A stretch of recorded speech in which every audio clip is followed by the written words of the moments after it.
ایک دن ابو جہل مسجد حرام کے دروازے کے پاس آ بیٹھا۔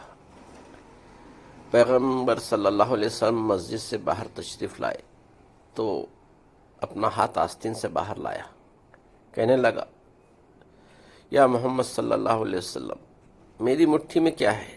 اگر آپ نے صحیح جواب دیا تو میں اپنے ساتھیوں سمیت آپ پر ایمان لے آؤں گا۔ حضور صلی اللہ علیہ وسلم نے فرمایا، تیرے ہاتھ میں ایک ڈبیا ہے جو ایک ٹاٹ میں لپٹی ہوئی ہے۔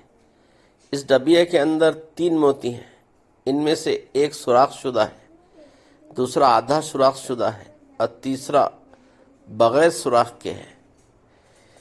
اس ڈبیا میں ایک لال بھی ہے جس میں ایک سرخ کیڑا ہے، کیڑے کے منہ میں سبز پتی ہے۔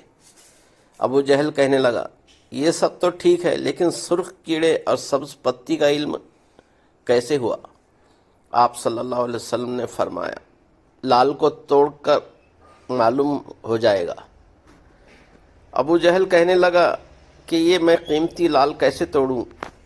ایک صحابی کہنے لگے، اپنے لال کی قیمت لگا کر اسے توڑ دو، اگر رسول صلی اللہ علیہ وسلم کی بات درست نہ ہوئی تو قیمت میں ادا کر دوں گا۔ ابو جہل اس بات پر راضی ہو گیا۔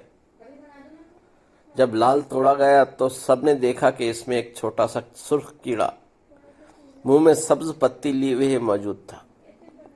رسول صلی اللہ علیہ وسلم نے اس کیڑے سے دریافت کیا کہ تم کب سے اس لال میں ہو؟ کیڑے نے پہلے آپ صلی اللہ علیہ وسلم کی خدمت میں سلام عرض کیا، پھر کہا، مجھے نہیں معلوم، لیکن اللہ تعالیٰ مجھے روزانہ 3 سبز پتیاں عطا فرماتا ہے۔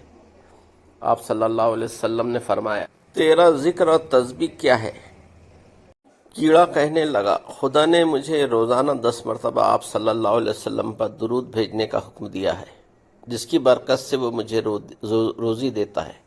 ویڈیو پسند آئے تو لائک، شیئر اور سبسکرائب کریں۔ سننے کا بہت شکریہ۔ ملتے ہیں اگلی ویڈیو میں، تب تک کے لیے اجازت دیجیے۔ خدا حافظ۔